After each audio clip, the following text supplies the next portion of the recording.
ఇప్పుడు వేరే మాట్లాడుతున్నా. చలో మీడియా మిత్రులకు నమస్కారం.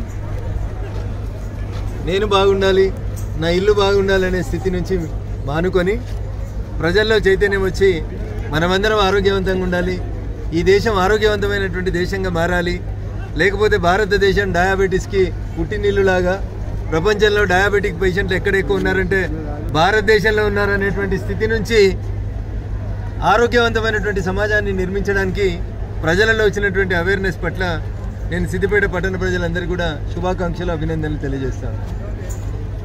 మారథాన్ 3 నిర్వహిస్తున్నటువంటి సందర్భంగా రాష్ట్రం నలుమూల నుంచి ఇక్కడికి వచ్చినటువంటి మారథాన్లో పార్టిసిపేట్ అవుతున్నటువంటి మిత్రులందరికీ కూడా శుభాకాంక్షలు, అభినందనలు. అరిస్టాటిల్ చెప్పినట్టు sound mind in sound body అని చాలామంది సూర్యునితో పోటీపడి లేచి పరిగెత్తేటువంటి ఈ కార్యక్రమంలో పాల్గొంటున్నారు. దీనివల్ల భవిష్యత్తు లోపల ఈ దేశం ఆరోగ్యవంతంగా ఫిట్ ఇండియా, ఖేలో ఇండియా అని నరేంద్ర మోడీ గారు ఏదైతే పిలిపించినారో ఆ దిశగా ప్రజల్లో చైతన్యం వస్తుంది. నేను అందరినీ కూడా ఈ సందర్భంగా శుభాకాంక్షలు, అభినందనలు తెలియజేస్తాను.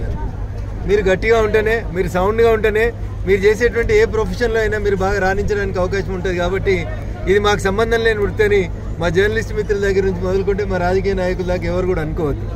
ఇది క్రీడాకారులు చేసుకోవాల్సిన అంశం, మాకు సంబంధం లేనిదన్నటువంటి అంశాన్ని ఎవరు కూడా అనుకోవద్దు. ఎందుకంటే 20 ఏళ్ళకే గుండె నొప్పులు వస్తున్నాయి, 25 ఏళ్ళకే పడిపోతూ ఉన్నారు, హార్ట్ అటాక్ వచ్చింది అనేటువంటి ఇట్లాంటి వార్తలు వినకూడదంటే దయచేసి ఇట్లాంటి మారథాన్స్ని ఎంకరేజ్ చేయాల్సిందిగా ఈ సందర్భంగా నేను ప్రజలందరికీ కూడా విజ్ఞప్తి చేస్తూ ఈ కార్యక్రమాన్ని ఇంత గొప్పగా ఆర్గనైజ్ చేసినటువంటి ఈ కార్యక్రమ నిర్వాహకుడు, ఈ కార్యక్రమ కమిటీ అధ్యక్షుడు మిత్రుడు రాజు గారికి, వారి మిగతా మిత్ర బృందం అందరికీ కూడా, మల్లారెడ్డి గారికి, ఇతర మిత్రులందరికీ కూడా, స్పాన్సరర్స్గా వివరించినటువంటి మిత్రులందరికీ కూడా నేను శుభాకాంక్షలు తెలియజేస్తూ మంచిని ఎంకరేజ్ చేసే కార్యక్రమం లోపల ముందుకు వచ్చినటువంటి దాతలకు కూడా నేను ఈ సందర్భంగా శుభాకాంక్షలు, అభినందనలు తెలియజేస్తాను. జై హింద్, జై భారత్.